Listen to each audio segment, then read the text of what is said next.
Okay, the topic of this next chapter is probability. And actually, the next three chapters, the topic is probability. So, in this first chapter, it's basically an introduction to probability. Now, the basis behind probability is sort of quantifying or describing the likelihood of certain events happening. Since this is a new branch of mathematics, in terms of what we're covering in class, we have to start with the basics, the definitions, the terminology, and the symbols. And that's basically the focus of this first section. So what is probability? It's the determining the likelihood of observing certain outcomes from experiments. And now, like within that sentence, there's words we need to define. For example, like what is an outcome? What is an experiment? So we're going to go through definitions and start from there. So an experiment is any procedure. Now, I don't want the word experiment to sound scientific in any way. It's just basically any procedure with well-defined results. And we're going to call these results outcomes. And this is an important word. So we're going to be sort of calculating or quantifying the likelihood of outcomes based on a particular experiment. And probably the single most important definition in this section is this word right here, simple. This is a really, really, really important definition. So we say an outcome is simple if it cannot be further classified as a group of more specific events. So simple outcomes are as specific as it gets. And the set of all simple events, basically a list of everything that could possibly happen as a result of a procedure. This is called the sample space. And these are all really important definitions moving forward. So an outcome is a result of an experiment. An outcome is simple if it is as specific as it could possibly get, and the list of all those specific outcomes is called the sample space. And the most general term is an event, and an event is any subset or any group of outcomes from the sample space of an experiment. So for example, if our experiment is rolling two dice, we could look at the outcome as being rolling two sixes. Well, that could only happen one specific way. So this is a simple outcome. A 6 on the first die and a 6 on the second die. That's it. Rolling a 7. That's another outcome. Rolling a sum greater than 9, meaning a 10, an 11, or a 12. Now, as far as the notation goes, we'll call events, basically the variables we use in probability are capital letters, starting with A. That's normally what we do. So an event would be denoted by a capital letter, and the probability of that event actually occurring is right here at the bottom. P parentheses A, and this is read P of A. P for probability. So this right here is the probability of A happening. Okay, so I want to, before we do anything else, I want to really look at the difference between the word event, outcome, and simple outcome. Now, there is a, let me switch black. I don't know if anyone's ever been to a casino before, but in the casino, there's a million examples of probability. And there's a game in the casino called craps. And craps is basically a big table with hundreds of different ways to bet, and you roll two dice, and whether you win or lose depends on what happens with the dice. You don't need to know any of the rules or how to play, but let's just say this. On the very first roll of the game, you win if you roll a 7 or an 11. So if the two dice are rolled and the two numbers add up to either 7 or 11, you win. So if you look at the first die has 6 numbers on it. 1, 2, 3, 4, 5, or 6. And the second die, also, die number 2, has the numbers 1, 2, 3, 4, 5, or 6. And the event we're looking for is, what's the likelihood you win? So our event is a win. And like I mentioned, a win is, say, rolling a 7 or 11. Either one. It doesn't matter if it's a 7 or an 11. If you roll 2 dice and one of those 2 numbers come up, you win. Now, within this event, there are 2 outcomes.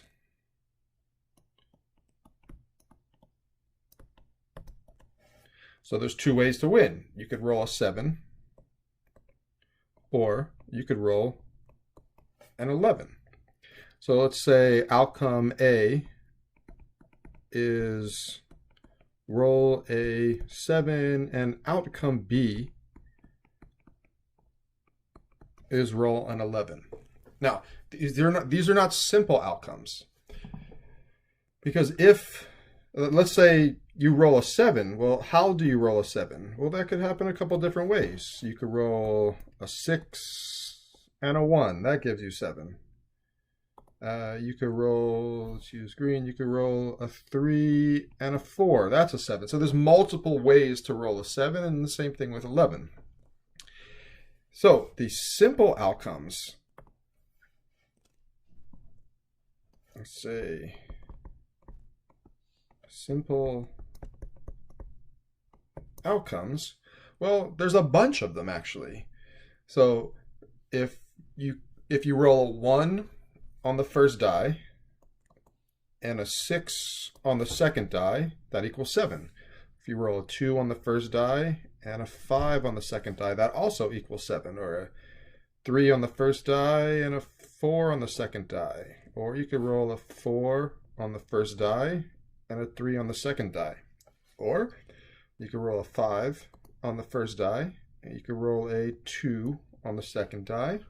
And the last way to roll a 7, if you roll a 6 on the first die and a 1 on the second die, that's also 7. So there's 6 different simple ways to roll a 7. And then there's also the possibility of rolling an 11. So you could roll a 5 on the first die and a 6 on the second die. That gives you 11. Or you could roll a 6 on the first die and a 5 on the second die. So it looks like, in this case, we have within this one event, so the event is a win, and within that event, we have 2 outcomes.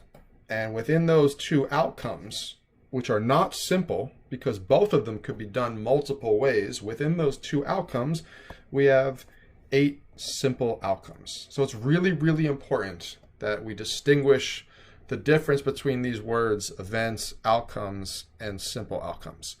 In particular, when we're calculating probabilities, we're going to be really only concerned with these. And we'll see that later in these notes, that to calculate probabilities, we always need to know the list of simple outcomes. Okay, so now what is probability? It's the likelihood of something happening. Now that something could be something very specific, or it could be something in a list of possibilities. And probability is given as a percentage. So anywhere between 0% and 100%, or since percents are not actually numbers, we're going to use like the decimal equivalent of these numbers. So 0% is equivalent to the number 0, and 100% is equivalent to the number 1. Okay, so the probability is the chance that some uncertain event will occur, always between 0 and 1. The 2 special cases of exactly 0 and exactly 1. An impossible event has no chance of occurring. Like, what's the problem? If I said to you, what is the probability that tomorrow you wake up and there's 2 suns in the sky? Oh, 0% chance. So the probability would be 0. Or what's the probability you wake up tomorrow and there is air to breathe? Well, that's definitely going to happen. So the likelihood of that happening is 100% or 1. All right. So now, again, just to formalize our notation. So we've talked about this. An outcome is given by capital letters. And the notation for the probability of that thing happening is P of A. So this is the notation we're going to be using consistently throughout the chapter.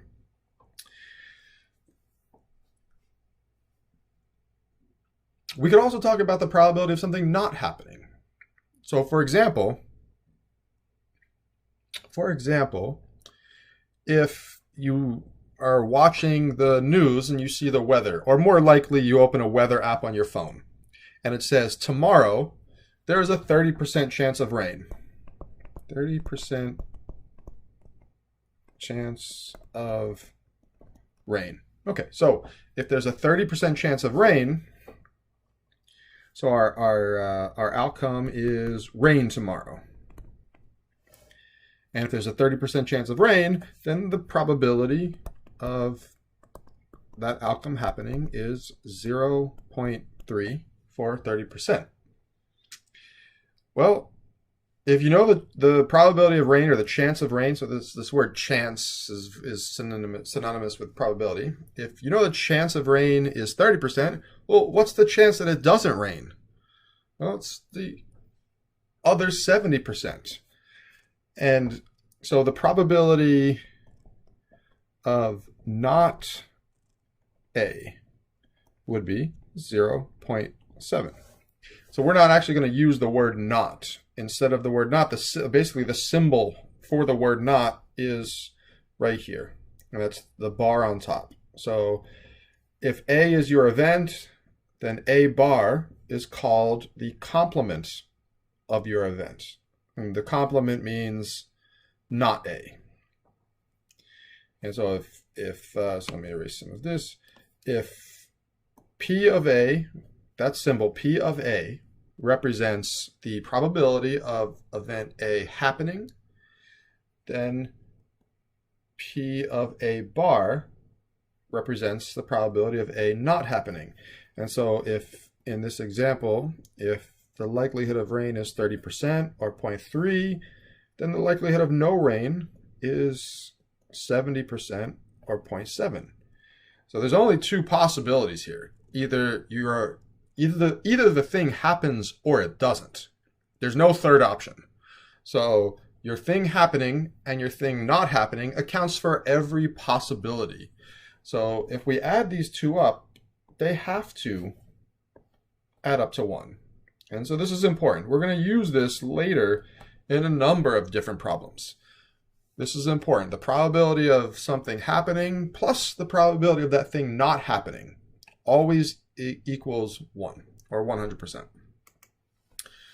Okay, so we're going to be using, there's going to be a number of examples that we're going to be using, but 2 places that we're going to be coming back to over and over because there's just so many possible examples to talk about are rolling dice and a deck of cards. It's important that you're familiar with both of these things. When you roll 2 dice, each die has the numbers 1 through 6. And when you roll 2 dice, the 2 upward facing numbers, you add them up, and that's the total, or that's the overall outcome. So we could look at the outcomes of rolling a dice or rolling 2 dice as being either simple or not simple. And not simple, we'll call that compound. So a simple event means, like before, when we made that list of how many different ways to roll a 7, well, there was a 6 and a 1, a 5 and a 2, a 4 and a 3, a 3 and a 4, a 2 and a 5, and a 1 and a 6. So there's 6 different ways to roll a 7. But if we look at the event as being compound, we see the number 7 is repeated 6 times. So rolling a 7 is a compound event, and within that one compound event called rolling a 7, there are 6 different ways, 6 different simple ways that could happen.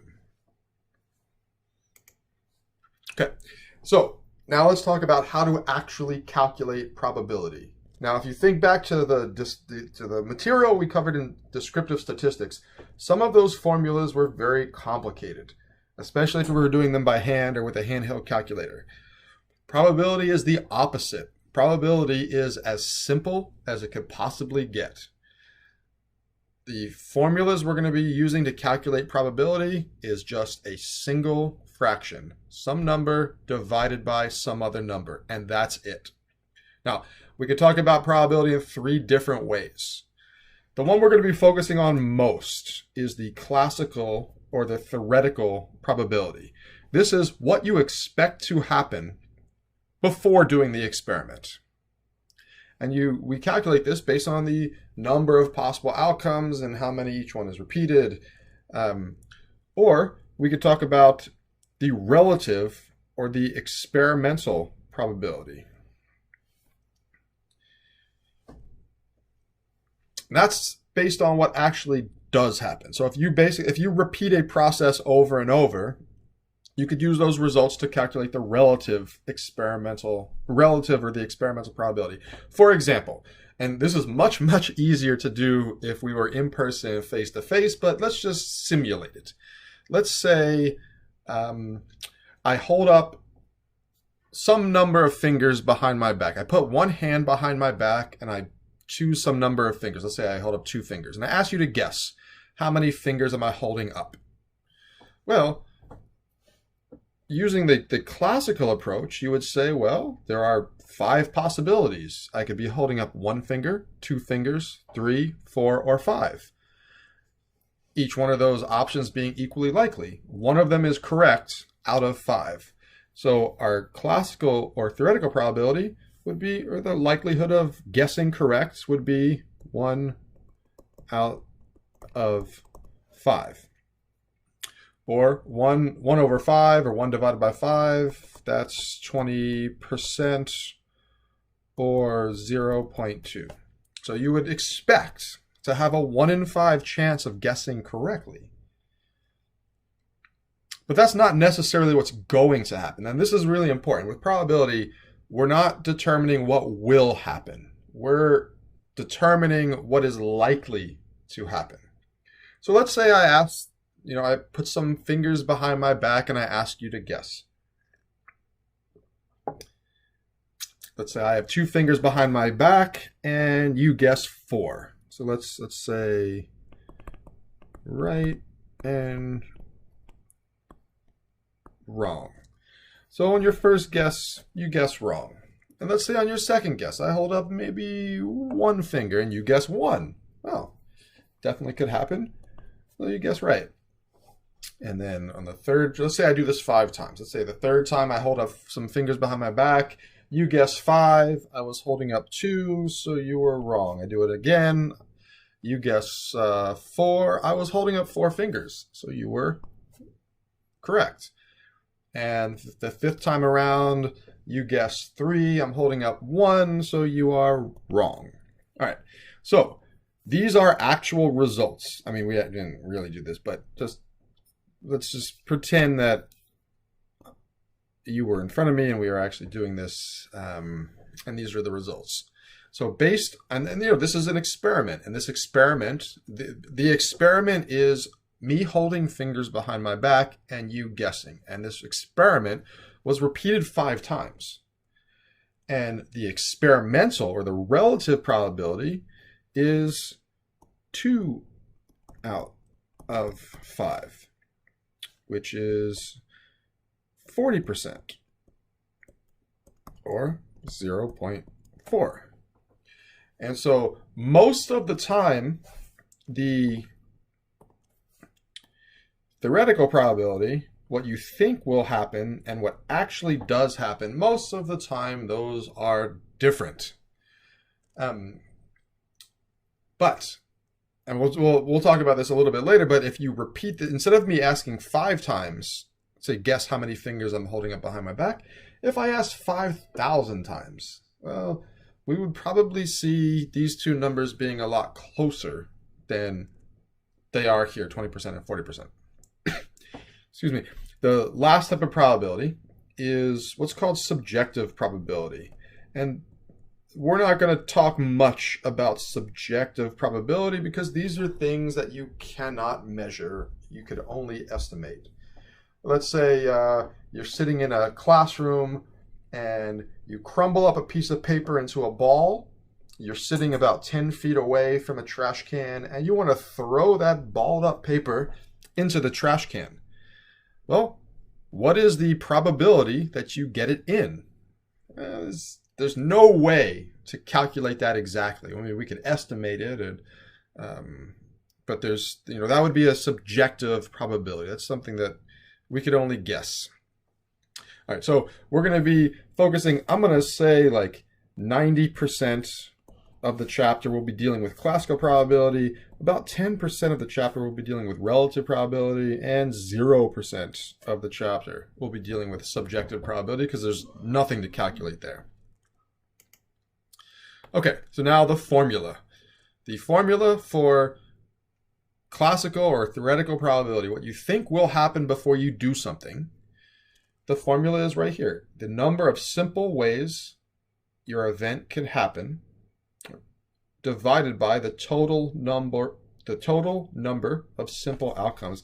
I want you to really focus on the word simple here and here.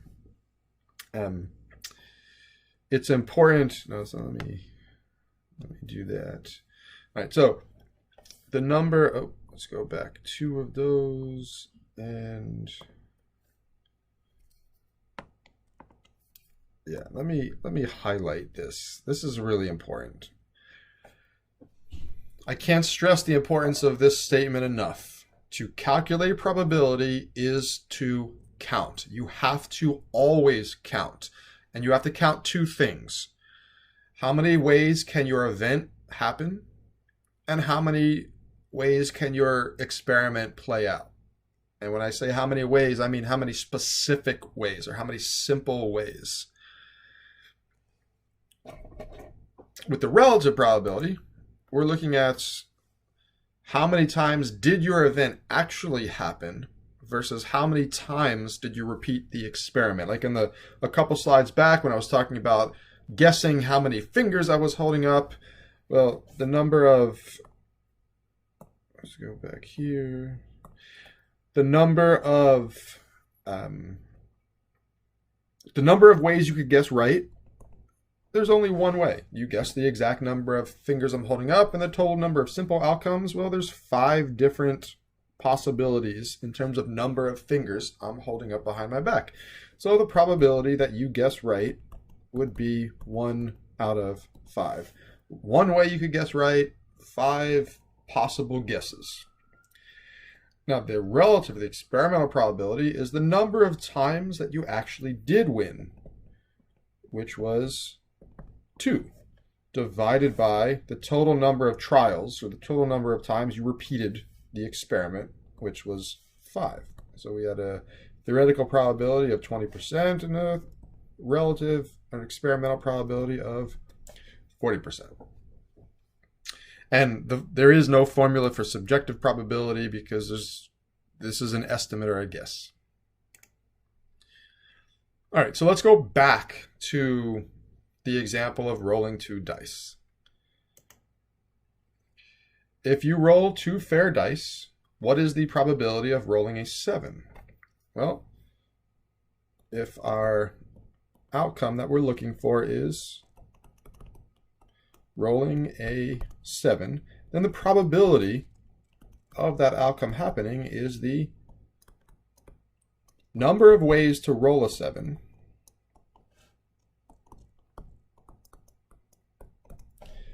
divided by the number of possible simple outcomes. Bear possible simple, that shouldn't be there, simple outcomes. All right, so if we go back to the last slide,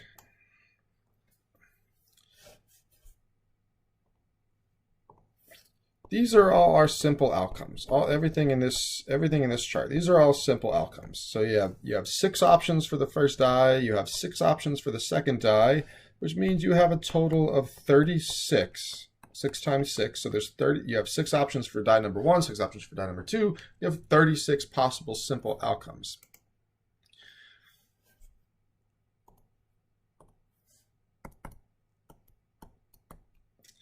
And the number of, let me be more specific, in number of specific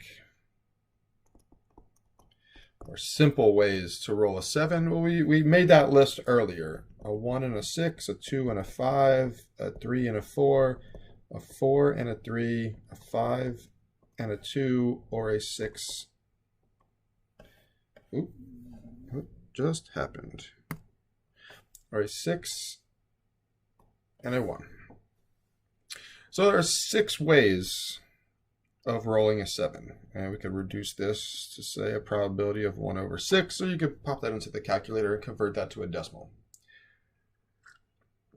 So again, to calculate probability is to count 2 things and divide those 2 numbers. And that is it. That is how we calculate probability. The number of ways that your event can happen divided by the total number of ways your experiment could play out. All right. Please make sure you're familiar with a deck of playing cards. There's going to be a number of examples where you need to understand that a deck of cards has 52, or there's 52 individual cards. Half of them are red, half of them are black. Within those 26 red cards, half of them are, let's go with the red. So half of them are the suit. Well, there's 4 suits, and half of the red cards are hearts, half of the red cards are diamonds, and then the other 26 cards, there are 13 clubs and 13 spades.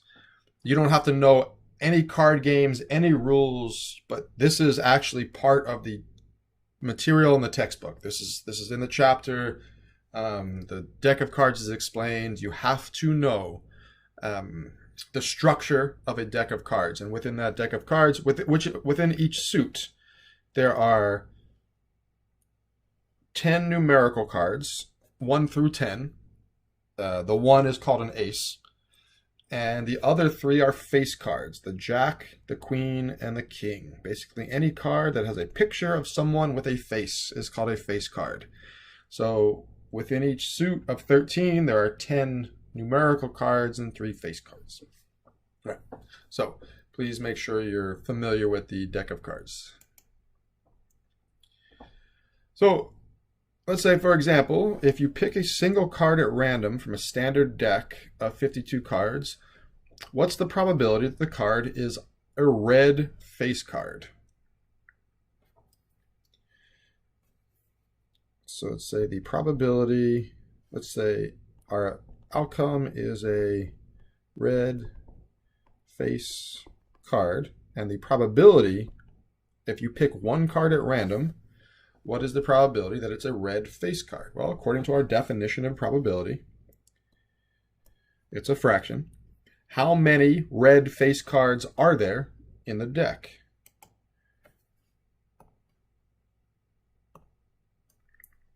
Well, there's 3 red face cards in the suit of diamonds, and there are 3 red face cards in the suit of hearts. So there's 6 red face cards in total.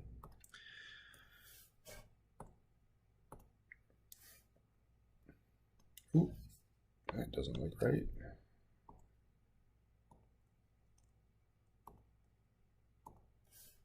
Six red face cards in total.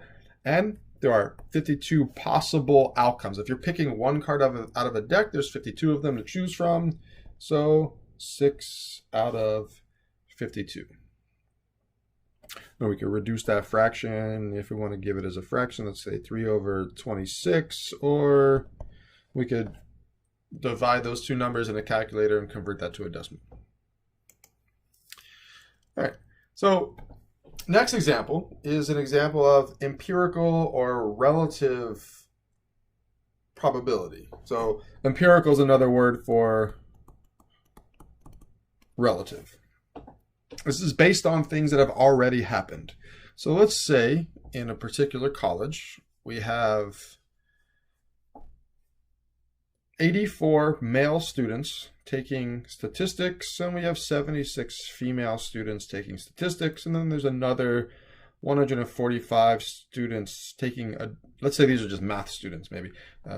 Numbers are kind of small to be an entire college. 145 students not taking statistics, and 134 female students not taking statistics. If we want to look at what is the probability that one of these 439 students selected at random is a male taking statistics, well, we have to go to our data. So let's go back to this and say, well, probability of a male student that is also taking statistics. Well, these 145 over here, we don't include those male students because they're not taking statistics. So this is a very straightforward example. The probability is the number of males taking statistics, which is 84, divided by the total number of people, which is 439.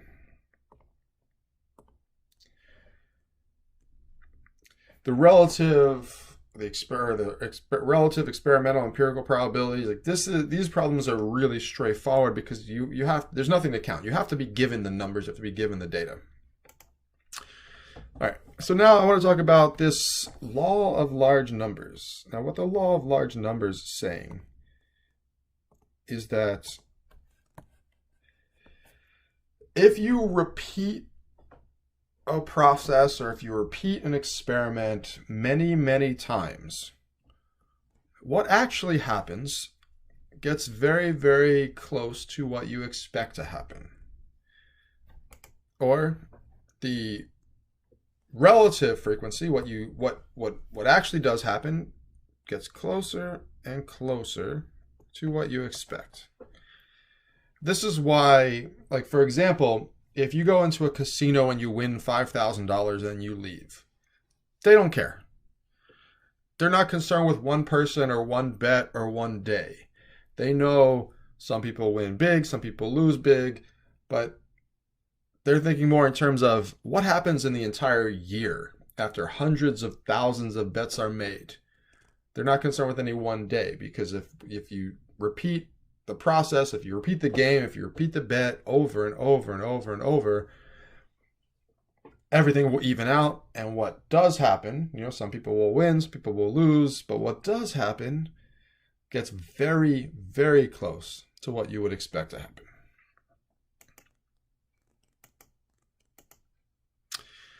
All right, now I want to talk about this example, and I want to sort of go through this very clearly and slowly, because I said earlier, the formula for calculating probabilities is very simple. You count two things and you divide those two numbers. That is it.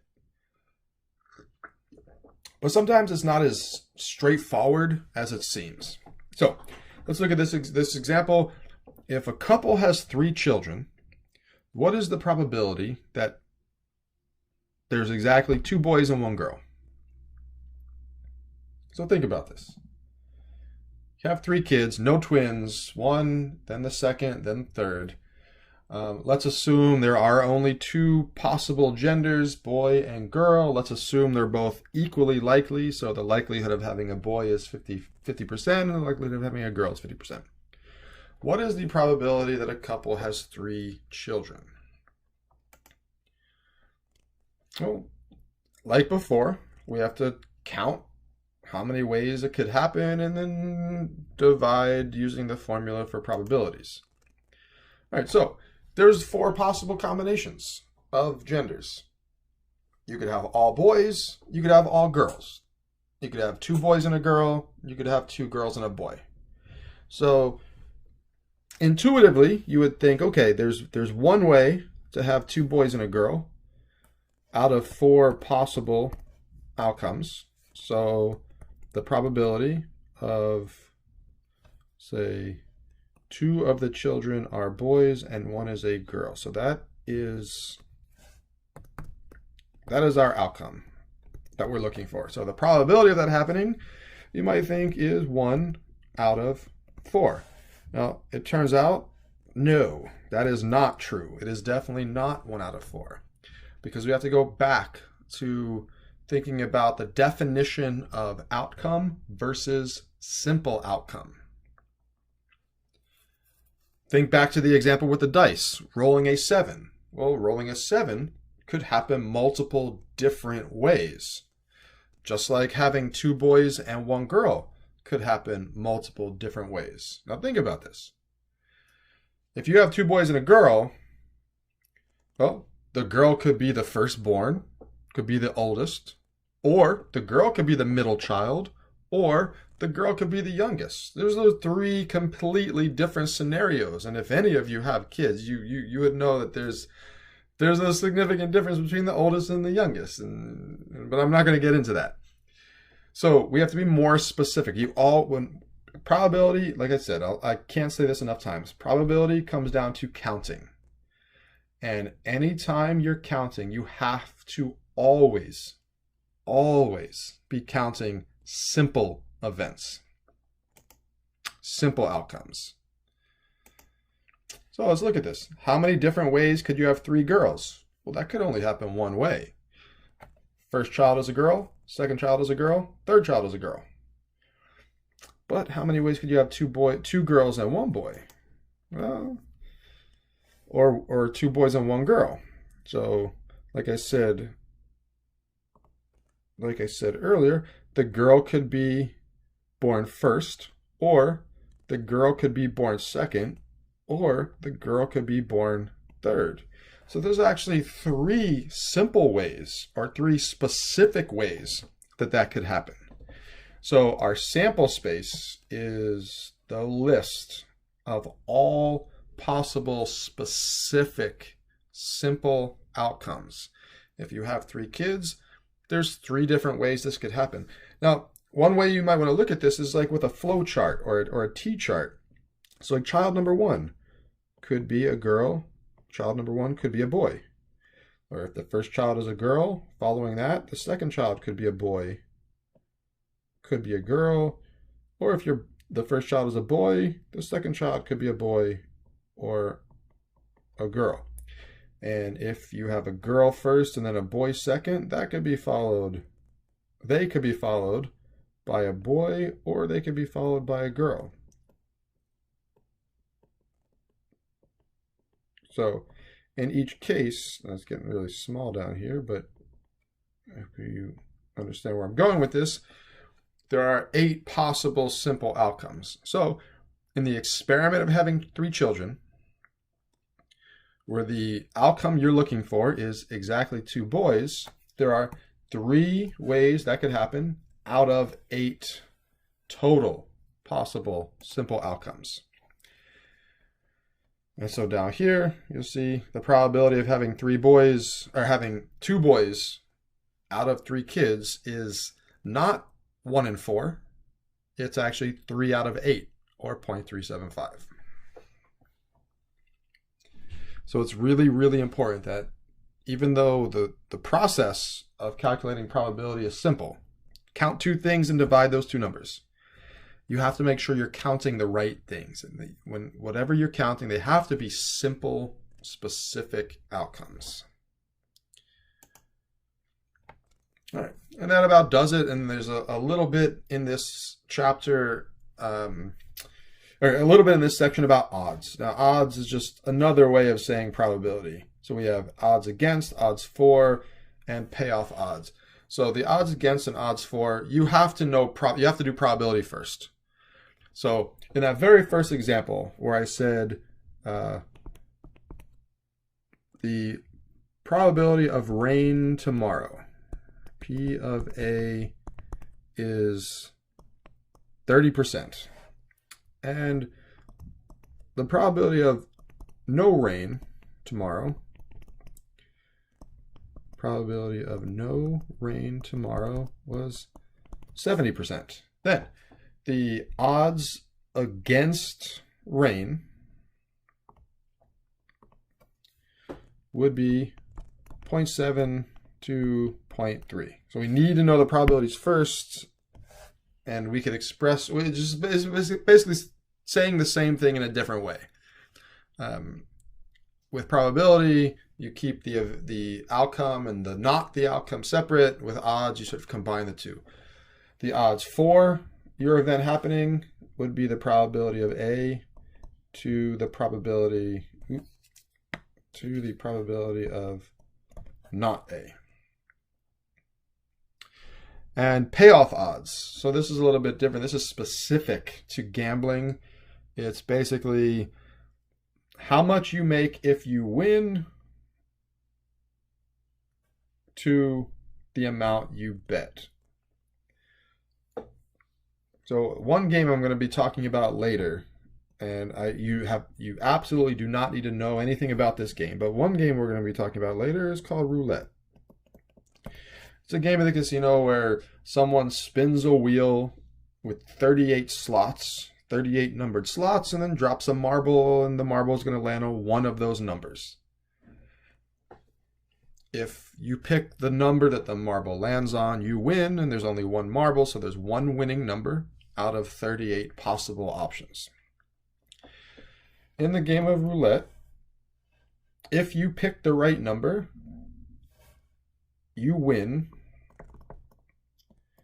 $35 for every $1 you bet.